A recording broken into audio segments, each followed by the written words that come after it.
معزز حاضرین،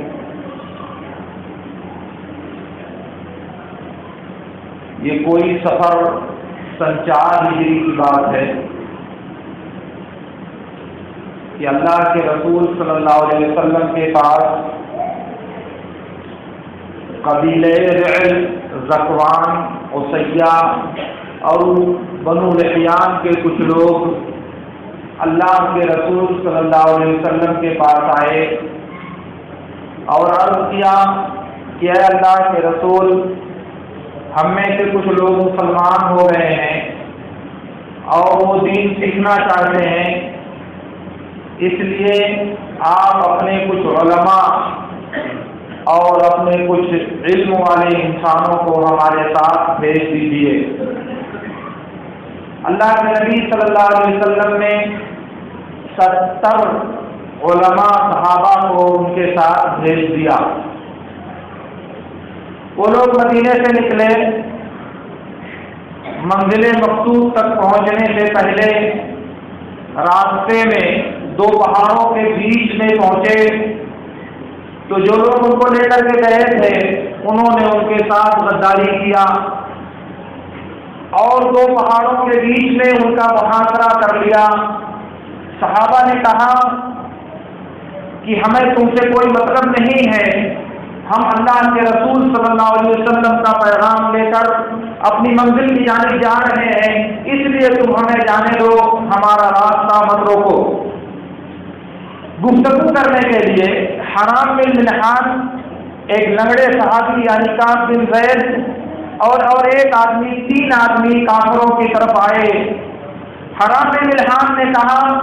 کہ میں آگے بڑھ کر بات کرتا ہوں، اگر انہوں نے مجھے امان دے دیا تو تم میرے پاس آ جانا، اور اگر انہوں نے میرے ساتھ زیادتی کیا تو تم لوگ پیچھے ہٹ کر باقی صحابہ کے پاس جا کر کے معاملے کی خبر دے دینا۔ حرام بن ملحان گفتگو کر رہے تھے اور انہوں نے کہا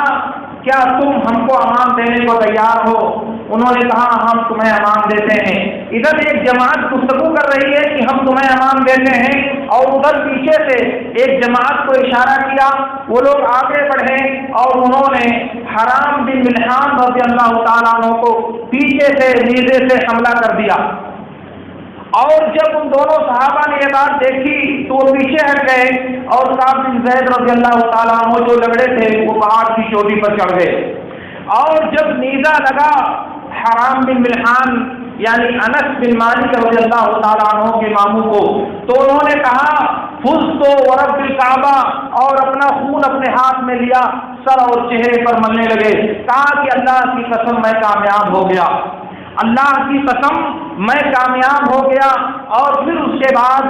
بقیہ صحابہ کرام کو ان لوگوں نے اسی وادی میں گھیر کر کے شہید کر دیا۔ ان لوگوں نے وفات سے پہلے دعا کیا تھا کہ اے اللہ، ہمارے نبی کو ہمارا یہ معاملہ، ہمارے ساتھ پیش آنے والی یہ مصیبت تو ہمارے نبی کو بتا دے۔ اور اللہ رب العالمین نے جبریل علیہ السلام کے ذریعہ ہمارے نبی کو پورے واقعے کی خبر دیا۔ اور ادھر کعب بن زید جو لنگڑے آدمی پہاڑ کی چوٹی پر تھے، جب دشمن سب کو قتل کر کے جا چکے تو اتر کر مدینہ آئے اور صورت واقعہ نبی صلی اللہ علیہ وسلم سے بیان کیا۔ انس بن مالک کہتے ہیں، پوری بات صحیح بخاری کے اندر ہے، انس بن مالک کہتے ہیں کہ اللہ رب العالمین نے ان شہداء صحابہ کرام کی دعا کو قبول کر لیا، اور قرآن میں آیت نازل ہوئی الا بلغوا عنا قومنا انا قد لقينا ربنا فرضينا وارضانا، اور دوسری روایت میں ہے ورضي عنا، ہماری قوم کو ہمارا یہ پیغام پہنچا دو کہ ہماری اپنے رب سے ملاقات ہوئی، وہ ہم سے راضی ہوا، ہم کو بھی راضی کر دیا، یا وہ ہم اس سے راضی ہو گئے۔ کہا کہ یہ قرآن میں نازل ہوا تھا، پھر اللہ رب العالمین نے اس کی تلاوت منسوخ کر دی۔ یہ خبر جب نبی صلی اللہ علیہ وسلم کو لگی تو نبی صلی اللہ علیہ وسلم کو سخت صدمہ ہوا، انتہائی تکلیف پہنچی۔ انس بن مالک کہتے ہیں میں نے اللہ کے رسول کو کبھی اتنا غصے میں نہیں دیکھا تھا۔ دوسری روایت میں نے کبھی اللہ کے رسول صلی اللہ علیہ وسلم کو اتنا غمزدہ نہیں دیکھا تھا جتنا اس واقعے کی وجہ سے اللہ کے نبی صلی اللہ علیہ وسلم غمزدہ تھے۔ اور اسی غم کی وجہ سے اللہ کے نبی صلی اللہ علیہ وسلم پورے مہینے تک ہر نماز میں آخری رکعت میں رکوع کے بعد ہاتھ اٹھا کر کافروں پر بددعا کرتے تھے، اور ہم لوگ آپ کے پیچھے آمین آمین کہتے تھے۔ پورا ایک ماہ بیتنے کے بعد اللہ رب العالمین نے نبی صلی اللہ علیہ وسلم کو ان پر بددعا کرنے سے منع کر دیا، اس لیے آپ نے قنوت نازلہ پڑھنا بند کر دیا۔ انس بن مالک کہتے ہیں کہ یہیں سے ہم نے قنوت نازلہ پڑھنے کی ابتدا کیا، اس سے پہلے ہم لوگ قنوت نازلہ نہیں پڑھتے تھے۔ یہ تمام الفاظ جتنا میں نے ذکر کیا ہے یہ سب کے سب صحیح بخاری کی روایت میں انس بن مالک رضی اللہ تعالیٰ عنہ سے مروی ہے۔ اللہ کے نبی صلی اللہ علیہ وسلم کو یہ جو سخت صدمہ پہنچا تھا، وجہ اس کی یہ تھی کہ ابھی چند دن پہلے غزوہ رجیع کے موقع پر، یعنی اسی مہینے میں، سفر کے مہینے میں،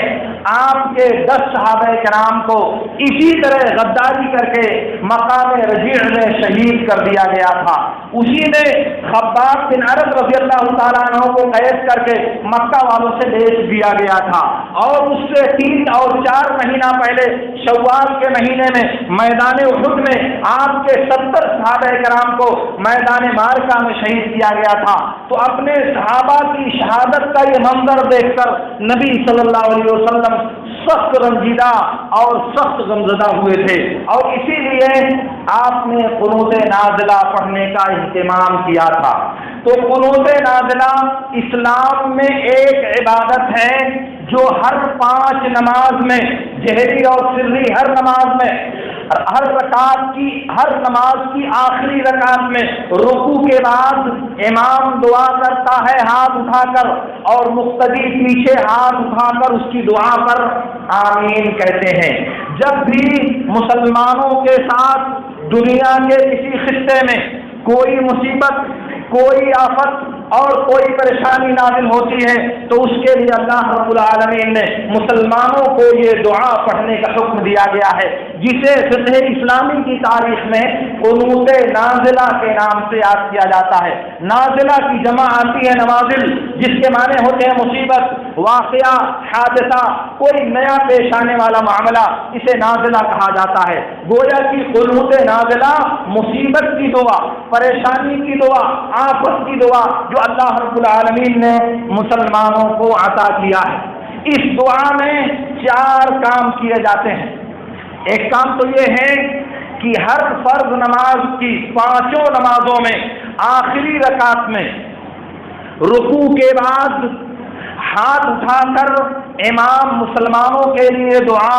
اور کافروں کے لیے بددعا کرتا ہے، اور مقتدی اس کی دعا پر پیچھے کھڑے ہو کر آمین کہتے ہیں، جیسا کہ ابن عباس رضی اللہ تعالیٰ عنہ کہتے ہیں۔ سنن نبی داؤد کی روایت میں ہے کہ کان النبی صلی اللہ علیہ وسلم یقنط فی الظہر والعصر والمغرب والعشاء والفجر ویؤمن من خلفہ۔ نبی صلی اللہ علیہ وسلم 5 نمازوں میں قنوت نازلہ پڑھتے تھے، اور آپ کے پیچھے والے اس میں آمین آمین کہتے تھے۔ تو قنوت نازلہ ایک عبادت ہے جو مسلمانوں پر آفت اور پریشانی کے نازل ہونے کے وقت اللہ رب العالمین نے مشروع قرار دیا ہے۔ اس کے بالمقابل وتر کی نماز ایک دوسری عبادت ہے، جس وتر کی نماز میں دعائے قنوت پڑھنے کا اللہ کے نبی صلی اللہ علیہ وسلم نے حکم دیا ہے اور خود عمل کر کے دکھایا ہے۔ اس میں جو نبی صلی اللہ علیہ وسلم دعائے قنوت پڑھتے تھے، وتر کی دعا جو پڑھتے تھے، وہ ہمیشہ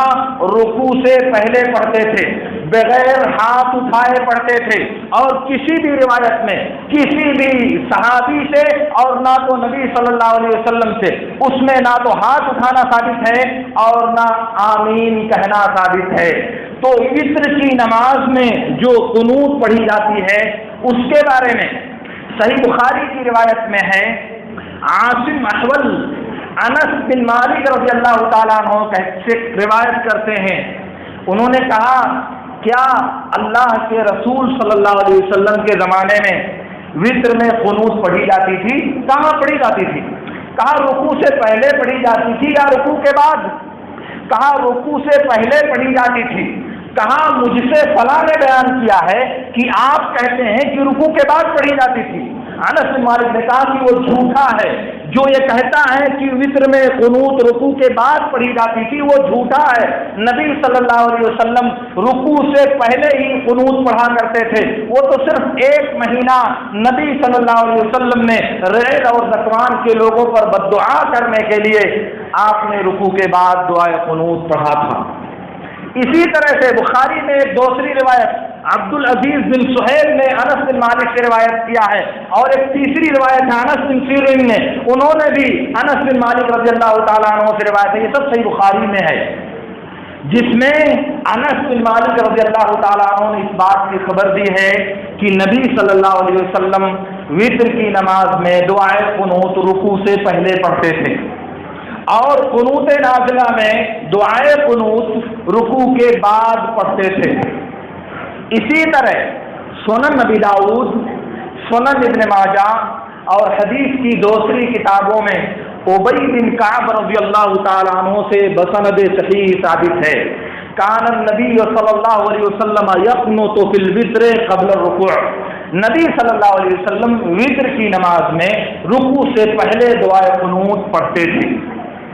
اسی طرح سے علقمہ بن قیس نخعی رحمت اللہ علیہ کہتے ہیں کان ابن مسعود واصحاب النبی صلی اللہ علیہ وسلم یقنطون فی الوتر قبل الرکوع، نبی صلی اللہ علیہ وسلم اور صحابہ کرام وتر کی نماز میں رکوع سے پہلے دعائے قنوت پڑھتے تھے۔ اسی لیے ابن مندہ کی کتاب التوحید میں بسند صحیح ثابت ہے حسن بن علی رضی اللہ تعالیٰ عنہ سے کہ اللہ کے نبی صلی اللہ علیہ وسلم نے انہیں حکم دیا کہ قرأت سے فارغ ہونے کے بعد وتر کی نماز میں تم یہ دعا پڑھو، اللہم اہدنی فیمن ہدیت۔ کب پڑھو؟ قرأت سے فارغ ہونے کے بعد، اور ظاہر ہے کہ قرأت سے انسان فارغ ہوتا ہے رکوع سے پہلے۔ عرض کرنے کا مطلب یہ ہے کہ وتر کی نماز میں جو دعائے قنوت پڑھی جاتی ہے وہ رکوع سے پہلے پڑھی جائے گی، اور وہ ہاتھ اٹھائے بغیر پڑھی جائے گی۔ میں نے دیکھا تحفۃ الاحوذی میں علامہ عبد الرحمن مبارک پوری رحمۃ اللہ علیہ نے لکھا ہے کہ لم ارى فی حدیث صحیح بأن النبی صلی اللہ علیہ وسلم کان یرفع یدیہ فی قنوت الوتر، کہا کہ کسی بھی صحیح روایت میں میں نے نہیں دیکھا کہ نبی صلی اللہ علیہ وسلم قنوت وتر میں رفع یدین کرتے تھے، کہا کہیں میں نے نہیں دیکھا۔ اس کا مطلب یہ ہوا کہ قنوت نازلہ ایک عبادت ہے، جب مسلمانوں پر مصیبت آئے تو وہ دعا پڑھی جائے گی۔ فرض نماز کی 5 نمازوں میں ہر رکعت کی آخری رکعت میں رکوع کے بعد، وتر کی نماز میں جو دعا پڑھی جاتی ہے وہ ایک الگ عبادت ہے جو سال بھر بغیر کسی سبب کے مسلمانوں کے لیے یہ حکم دیا گیا ہے کہ وتر کی نماز میں دعائے قنوت کا اہتمام کریں اور رکوع سے پہلے پڑھیں، بغیر ہاتھ اٹھائے پڑھیں اور بغیر آمین کہے، کیونکہ اللہ کے نبی صلی اللہ علیہ وسلم نے سکھایا ہے اپنے نواسے کو کہ تم قنوت وتر میں یا وتر کی دعا میں یہ پڑھو۔ اس کا مطلب کہ ہر آدمی پڑھے گا، جیسے امام پڑھے گا ویسے ہی مقتدی بھی یہ دعا پڑھے گا، جیسے امام یہ دعا پڑھے گا مقتدی بھی پیچھے یہی دعا پڑھے گا، جیسے سورہ فاتحہ مقتدی امام کے پیچھے پڑھتا ہے بغیر آواز کے، اسی طرح مقتدی بھی دعائے قنوت امام کے پیچھے پڑھے گا اور اس کی دعا پر آمین آمین نہیں کہے گا، کیونکہ یہ آمین کہنا نبی صلی اللہ علیہ وسلم اور صحابہ کرام سے ثابت نہیں ہے۔ اس لیے یہ آمین کہنا یہ وتر کی نماز اور وتر کی دعا میں ہمارے لیے جائز نہیں ہے۔ اور تعجب یہ ہے کہ جو لوگ آمین کہتے ہیں وہ امام کہتا ہے تبارک ربنا و تعالی، اے ہمارے رب تو بہت بلند و بالا اور بابرکت، کہتے ہیں آمین، اللہ تعالیٰ تو بہت بڑا ہے، کہتے ہیں آمین، کہتے ہیں فَإِنَّكَ تَقْضِي وَلَا يُقْضَىٰ عَلَيْكَ، تو فیصلہ کرتا ہے تیرے خلاف کوئی فیصلہ نہیں کر سکتا، کہتے ہیں آمین۔ اس میں کون سی بات آمین کی ہے بھائی؟ یہ تو اللہ کی صفت کا بیان ہے کہ اللہ رب العالمین حاکم اور فیصلہ کرنے کی قدرت رکھتا ہے جو دنیا کے کسی انسان کو حاصل نہیں ہے۔ اللہ رب العالمین علو و بلندی اور برکت اس کی ذات کا خاصہ ہے جو دنیا کے کسی انسان کو حاصل نہیں، یہ رب کی صفت ہے، اس پہ آمین کہنے کا کیا مطلب؟ تو میں عرض یہ کرنا چاہ رہا تھا کہ قنوت نازلہ جو مصیبت کے وقت دعا پڑھی جاتی ہے وہ ایک مستقل عبادت ہے، اور وتر کی نماز میں جو دعا پڑھی جاتی ہے وہ ایک دوسری عبادت ہے۔ ایک عبادت میں کسی عمل کے ثابت ہونے سے اس عبادت کو دوسری عبادت میں یا اس عمل کو دوسری عبادت میں ثابت کرنا ہمارے لیے جائز نہیں ہے۔ اب اگر قنوت نازلہ یعنی مصیبت کی دعا کرتے ہوئے ہاتھ اٹھانا، اجتماعی طور سے دعا کرنا اور آمین کہنا ثابت ہے تو صرف قنوت نازلہ ہی میں ثابت ہے۔ قنوت وتر میں اس کو ثابت کرنا، وہ دوسری عبادت کے عمل کو دوسری عبادت میں ثابت کرنا، اور یہ ہمارے ہاں اسلام میں جائز نہیں ہے۔ ایک تو اس لیے کہ عبادت کا اثبات اور کسی عبادت کا ثبوت قیاس کے ذریعہ نہیں ہوتا کہ ہم اس عبادت کو اس عبادت پر قیاس کریں جیسے کہ عبادت ہے ویسے وہ بھی ایک عبادت ہے، یہ بات غلط ہے۔ پھر سوال یہ پیدا ہوتا ہے کہ جب معاملہ اس قدر واضح ہے 2 اور 2 4 کی طرح، تو پھر یہ پریشانیاں کہاں سے پیدا ہو رہی ہیں؟ کیوں لوگ دعائے قنوت میں لمبی دعائیں کرتے ہیں؟ کیوں لوگ دعائے قنوت میں ہاتھ اٹھاتے ہیں؟ کیوں لوگ دعائے قنوت میں آمین وہ بولتے ہیں؟ وجہ کیا ہے؟ اس کی 3 وجہیں ہیں، وہ آپ سن لیں غور سے اور سمجھ لیں اسے۔ پہلی بات تو یہ ہے کہ قنوت کا لفظ جو عربی زبان میں تقریباً 10 معانی کے لیے استعمال ہوتا ہے، اور یہ سب معنی کتاب و سنت میں استعمال ہوئے ہیں، تو چونکہ مصیبت کی دعا کو بھی قنوت کہا گیا ہے، وتر کی دعا کو بھی قنوت کہا گیا ہے، اسی لفظ قنوت میں اشتراک کی وجہ سے دونوں کے اندر یہ لفظ پائے جانے کی وجہ سے کچھ لوگوں کو دھوکہ ہوتا ہے، غلط فہمی ہوتی ہے۔ قنوت نازلہ اور قنوت وتر، قنوت دیکھا اور کہا کہ یہ کوئی بات وہی ہو گئی، یہ بھی وہی ہے یہ بھی وہی ہے، اس لیے بہت سے لوگوں کو میں نے دیکھا کہ دھوکہ ہوا ہے۔ حالانکہ اگرچہ دونوں قنوت ہونے میں برابر ہیں مگر وہ مقید ہے مصیبت کے ساتھ اور یہ مقید ہے وتر کے ساتھ، اسے قنوت نازلہ کہا جاتا ہے اور اسے قنوت وتر کہا جاتا ہے۔ 5 نماز ہے، نماز ہونے میں مشترک ہے، سب نماز ہے، ظہر کی بھی عصر کی بھی سب نماز ہے، لیکن نماز ہونے کے بعد وہ نماز ظہر ہے، وہ نماز مغرب ہے، وہ نماز عشاء ہے، وہ نماز فجر ہے۔ ایک نماز کا حکم دوسری نماز سے آپ لاگو نہیں کر سکتے، کوئی 3 پڑھی جاتی ہے، کوئی 2 پڑھی جاتی ہے، کوئی زور سے پڑھی جاتی ہے، کوئی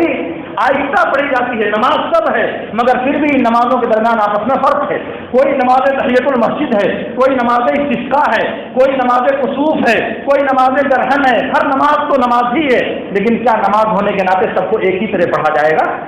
استخارہ اسی طرح پڑھا جائے گا، کسوف کی نماز اسی طرح پڑھی جائے گی، استسقاء کی نماز اسی طرح پڑھی جائے گی، عید کی نماز اسی طرح پڑھی جائے گی، جمعہ کی نماز اسی طرح پڑھی جائے گی؟ نہیں، ہر چیز نماز ہونے میں بھلے شریک ہے لیکن سب کا طریقہ شریعت نے الگ الگ بتایا ہے۔ اسی طرح سے قنوت نازلہ کا طریقہ الگ ہے، قنوت وتر کا طریقہ شریعت نے الگ بتایا ہے، دونوں تو مستقل عبادتیں ہیں، اس لیے جو جیسے ثابت ہے ویسے ہی اس کو ادا کیا جائے گا اور الگ سے کوئی طریقہ استعمال کرنے کی یا ایجاد کرنے کی کوشش نہیں کی جائے گی۔ دوسری وجہ یہ ہے کہ قنوت کے لفظ کو یعنی قنوت نازلہ پر قیاس کیا گیا ہے۔ وتر کی دعا بھی قنوت ہے، مصیبت کی دعا بھی قنوت ہے، تو جب دونوں قنوت ہونے میں برابر ہیں تو اس دعا کو جو ثابت ہے نازلہ مصیبت میں اس پر قیاس کیا جائے گا اس دعا کو جو ثابت نہیں ہے، یعنی وتر کی دعا کو قنوت نازلہ پر۔ یعنی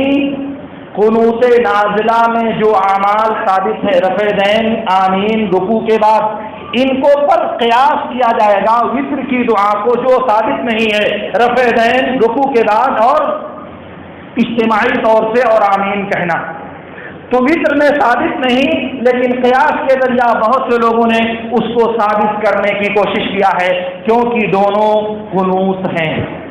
اب ظاہر ہے کہ ہمارے پاس جو قاعدہ ہے کہ عبادت کا اثبات قیاس سے نہیں ہوتا، عبادت کو قیاس سے ثابت کرنا جائز نہیں ہے، تو اب ظاہر ہے کہ جب وہ ایک دوسری عبادت ہے قنوت نازلہ اور قنوت وتر ایک دوسری عبادت ہے تو پھر ایک کو دوسرے پر قیاس کرنا کیسے جائز ہوگا؟ اب اگر فجر کی نماز پر ظہر کی نماز کو قیاس کیا جائے کہ وہ بھی نماز ہے یہ بھی نماز ہے اس لیے اس کو بھی دو ہی پڑھا جانا چاہیے تو معقول ہوگا، کیونکہ وہ تو نبی صلی اللہ علیہ وسلم سے ثابت ہے کہ وتر کی نماز کیسے پڑھی جائے، تو جب ثابت ہے تو پھر اس کو قیاس کرنے کی ضرورت کیوں ہے؟ ایک بات۔ دوسری بات یہ ہے، قاعدہ یہ ہے کہ قیاس اس وقت استعمال کیا جاتا ہے جب شرعی دلیل نہ پائی جائے، اسی لیے دلیل کی موجودگی میں اگر قیاس کا استعمال کیا جائے تو اسے فاسد اور باطل مانا جاتا ہے۔ القیاس فی مقابلۃ النص فاسد الاعتبار، وتر کی نماز کا ایک مخصوص طریقہ نبی صلی اللہ علیہ وسلم سے ثابت ہے، اس لیے اسی طریقے پر اس کو ادا کیا جائے گا، اور قیاس کے ذریعہ قنوت نازلہ کے احکام کو قنوت وتر میں ثابت نہیں کیا جائے گا۔ کیوں؟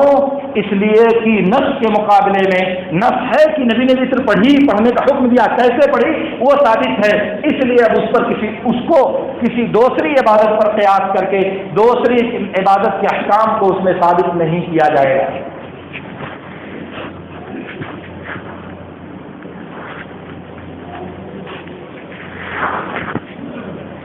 تیسری بات جو لوگوں کے لیے اشتباہ اور پریشانی کا سبب بنی بنیادی طور پر وہ ہے جو صحیح ابن خزیمہ وغیرہ میں عبد الرحمن بن عبد قاری رحمۃ اللہ علیہ سے مروی ہے، کہا کہ عمر کے زمانے میں لوگ تراویح پڑھتے تھے تو 15 رمضان کے بعد، آپ دھیان دیں گے 15 رمضان کے بعد، حدیث کا لفظ ہے بعد النصف من رمضان، آدھا رمضان گزر جانے کے بعد وہ لوگ مسلمانوں کے لیے دعا کرتے، کافروں کے لیے بد دعا کرتے، امام اور مقتدی ہاتھ اٹھا کر دعا کرتے اور مقتدی امام کی دعا پر آمین کہتا۔ 15 رمضان کے بعد وہ لوگ ایسا کرتے تھے، اسی سے کچھ لوگوں نے استدلال کیا ہے کہ چونکہ صحابہ قنوت وتر میں ہاتھ اٹھا کر بلند آواز سے آمین کہہ کر دعا کرتے تھے اس لیے ہم کو بھی ایسا کرنا چاہیے، اور ہمارے موجودہ زمانے میں حرمین مکہ اور مدینہ کی مسجد کی نقالی کی وجہ سے یہ بدعت دنیا کے کونے کونے میں پھیلی اور دنیا کے کونے کونے میں اس بدعت کو فروغ حاصل ہوا، ورنہ اگر آپ شرعی نصوص کا جائزہ لیں گے، شرعی دلائل پر غور کریں گے تو اس کی کوئی وجہ نہیں بنتی ہے، کیونکہ اگر صحابہ کے عمل کی نقل اتارنی ہے، ان کے عمل کی موافقت کرنی ہے تو کتنے دن وہ کرتے تھے؟ 15 دن یا 14 دن، 14 یا 15 دن، اور آپ پورے سال وہی عمل انجام دیتے ہو، آپ پورے مہینے وہی عمل انجام دیتے ہو، تو یہ موافقت ہوئی یا مخالفت ہوئی؟ صحابہ صرف 14 دن یہ کام کرتے تھے اور آپ اگر اس کو 30 دن کرتے ہو تو ان کے عمل کی مخالفت ہوئی۔ دوسری بات اور سن لیں، آپ کہتے ہیں کہ صحابہ آدھے رمضان کے بعد قنوت پڑھتے تھے، کیا مطلب؟ وہ آدھے رمضان تک قنوت وتر نہیں پڑھتے تھے، پڑھتے تھے لیکن وہ مخصوص قنوت جس کا اس حدیث میں ذکر کیا گیا ہے وہ 15 رمضان کے بعد پڑھتے تھے، یعنی 15 رمضان سے پہلے بھی قنوت وتر پڑھا جائے گا کیونکہ قنوت وتر سال بھر پڑھنا مصنون ہے، تو اب صحابہ پورے مل کر کے اس کو ترک کرنے یہ بات معقول نہیں ہے، تو جو تابعین کہہ رہے ہیں کہ 15 کے بعد وہ قنوت پڑھتے تھے وہ ایک مخصوص قنوت ہے، اور وہ قنوت یہ ہے جس میں مسلمانوں کے لیے دعا کی جاتی تھی، کافروں کے لیے بد دعا کی جاتی تھی، اور مسلمانوں کی توحید اور ان کے معبود کی وحدانیت کا اعلان کیا جاتا تھا، اور اعلان کیا جاتا تھا کہ اللہ کا عذاب کافروں پر لاگو ہونے والا ہے، کافروں کو اپنی گرفت میں لینے والا ہے۔ یہ جو دعا ہے یہ دعا مصیبت کی دعا ہے، یہ وتر کی دعا نہیں ہے، اسی لیے اگر وتر کی دعا ہوتی تو وتر کی دعا میں نبی نے جو دعا سکھائی ہے اللہم اہدنی فیمن ہدیت وہ پڑھا جاتا، اس کا تذکرہ نہیں ہے اس روایت میں، تو وتر کی جو دعا نبی نے سکھائی اس کو چھوڑ دیا جائے اور جو دعا نبی نے نہیں سکھائی اس کو دعا بنا لی جائے، یہ بات معقول ہے؟ میں عرض یہ کرنا چاہ رہا ہوں کہ صحابہ کا یہ عمل بہت لوگوں کو دھوکے میں ڈالتا ہے، حالانکہ سچائی یہ ہے کہ وہ یہ جو دعا کرتے تھے وہ مصیبت کی دعا ہوتی تھی، وہ قنوت نازلہ ہوتی تھی، صرف قنوت وتر نہیں ہوتی تھی۔ آپ دیکھ لیں اس کو الفاظ کو دیکھیں، مومنوں کے لیے دعا، کافروں کے لیے بددعا، اللہم الیک نسعی ونحفظ وَلَكَ نُصَلِّي وَنَسْجُدُ إِنَّ عَذَابَكَ الْجِدَّ بِالْكُفَّارِ مُلْحَقٌ، اس طرح کی دعائیں مختلف الفاظ کے ساتھ حدیث میں وارد ہیں۔ تو کافروں پر جس میں دعا کی جائے، کافروں کے لیے جس میں بددعا کی جائے، مسلمانوں کے لیے جس میں دعا کی جائے، وہ قنوت نازلہ کہلاتی ہے میرے دوستو، وہ قنوت وتر نہیں ہوتی۔ اور ایک بات اور یاد کر لیں، قنوت نازلہ ایک مطلق دعا ہے اور قنوت وتر ایک مقید دعا ہے۔ اور مطلق دعا کا قاعدہ یہ ہے کہ اس میں انسان اپنی ضرورت کے اعتبار سے جیسے چاہے اور جو دعا کرنا چاہے کر سکتا ہے، لیکن مقید دعا کا قاعدہ یہ ہے کہ جو ثابت ہے اس کی پابندی کرنا ضروری ہے، اس میں اپنی طرف سے کوئی تبدیلی کرنا کسی کے لیے جائز نہیں ہے۔ تو وتر کی نماز رکوع سے پہلے ثابت ہے، اس لیے ضروری ہے رکوع سے پہلے پڑھا جائے۔ وتر کی نماز میں رفع دین نہیں ثابت ہے، اس لیے ضروری ہے کہ بغیر رفع دین کے پڑھا جائے۔ وتر کی نماز میں آمین نہیں ثابت ہے، اس لیے ضروری ہے کہ بغیر آمین کے یہ دعا پڑھی جائے۔ یہ بات اچھی طرح سمجھ لینی چاہیے کہ ہم جس دین کا کلمہ پڑھتے ہیں، جس دین پر عمل کرنے کا دعویٰ ہم کرتے ہیں، وہ دین ہے جو محمد الرسول اللہ صلی اللہ علیہ وسلم کی زندگی میں پورا ہو گیا تھا۔ اب اگر بعد کے کسی جماعت کے انسان کے عمل کو دیکھ کر دین میں کچھ تبدیلی پیدا کرنے کی کوشش کی جائے تو کیا ایسا کرنا ہمارے لیے جائز ہوگا؟ یہ بات منہجی اعتبار سے آپ یاد کر لیں اور اس بات کو نوٹ کر لیں کہ صحابہ کے عمل سے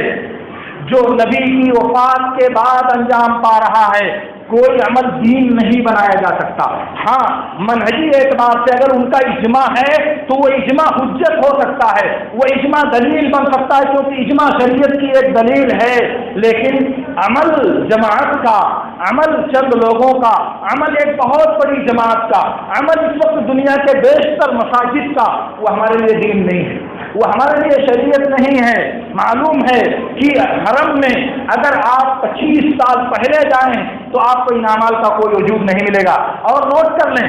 ان تمام اعمال کی بدعت کہنے کا سب سے پرزور فتویٰ خود سعودیہ کی طرف سے جاری ہوا ہے۔ سعودیہ کے وزیر عدل بکر بن عبداللہ ابو زید نے ان تمام چیزوں کی نکیر کرنے کے لیے، سختی کے ساتھ ان پر بند باندھنے کے لیے ہر مسئلے کے تعلق سے ایک کتاب لکھی ہے۔ ہر ایک کے بارے میں لمبی دعا کرنا قنوت وتر میں جائز نہیں ہے، اس کی ایک کتاب، خود دعا کرنے کے بعد چہرے پہ ہاتھ پھیرنا جائز نہیں، اس کی ایک کتاب، قرآن ختم کرنے کے بعد دعا کرنا بدعت نہیں، اس کی ایک کتاب۔ آپ اٹھا کر کے دیکھیں ذخیرے بھرے پڑے ہوئے ہیں۔ تو سب سے بڑی جو آواز بلند ہوئی ہے ان بدعتوں کے خلاف جو حرم سے دنیا میں پھیلائی جا رہی ہیں، خود سعودیہ کے علماء نے برپا کیا ہے۔ اور پھر اگر امام زمانہ محدث دورہ امام البانی رحمۃ اللہ علیہ کی بات دیکھی جائے تو پھر سونے پر سہاگا کا مسئلہ بنتا ہے۔ انہوں نے بھی ان تمام باتوں کو سختی کے ساتھ ختم کر دینے اور سختی کے ساتھ اس کی مخالفت کرنے کی تعلیم دیا ہے۔ بہرحال میں عرض یہ کرنا چاہ رہا ہوں کہ قنوت وتر یعنی وتر کی دعا پڑھنے کا یہ طریقہ جو نبی صلی اللہ علیہ وسلم نے سکھایا ہے وہ یہی ہے جو میں نے آپ سے عرض کیا۔ اس لیے وتر کی دعا پڑھنے کے لیے آپ کا ہاتھ اٹھانا، اس پر آمین کہنا اور سب کا مل کر دعا کرنا یہ چونکہ شریعت میں ثابت نہیں ہے اس لیے غلط ہے۔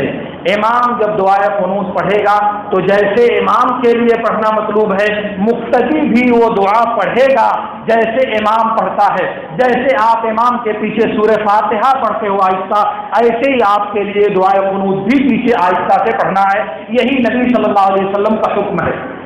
ایک اور بات کہ وتر کی نماز کے بعد جب نبی صلی اللہ علیہ وسلم وتر کی نماز سے فارغ ہوتے تھے،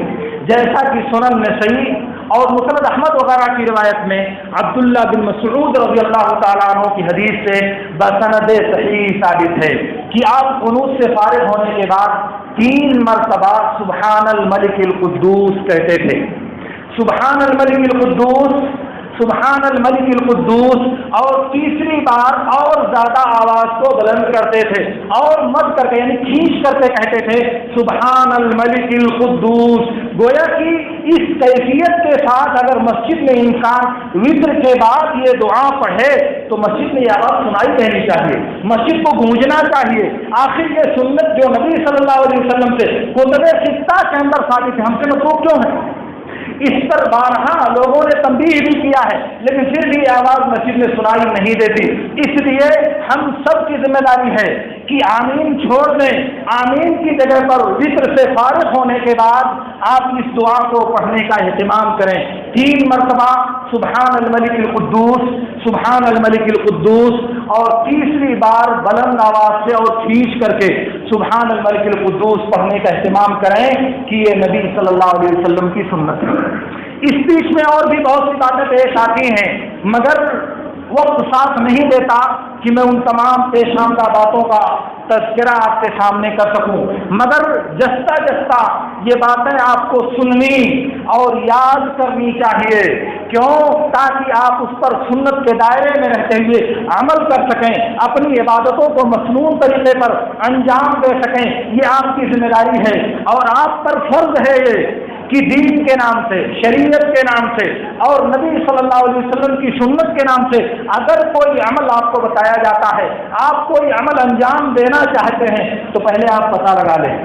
پہلے آپ چھان بین کر لیں، آپ پہلے معلوم کر لیں کہ عمل جو آپ کرنے جا رہے ہو یہ دین ہے یا دین نہیں ہے، کہنے والے نے اپنی دلیل دیا ہے یا نہیں، کس دلیل سے، کس حدیث سے یہ بات ثابت ہوتی ہے، آپ پہلے معلوم کر کے اطمینان کر لیں، پھر اس کے بعد اس پر عمل یا اس کی پابندی کرنا شروع کریں۔ اس کے بغیر آپ کے لیے کسی بھی بات پر عمل کرنا جائز نہیں ہے جب تک آپ کو یہ علم اور یقین نہ ہو جائے کہ ہاں یہ بات نبی صلی اللہ علیہ وسلم کی سنت اور نبی صلی اللہ علیہ وسلم کے دین میں موجود ہے۔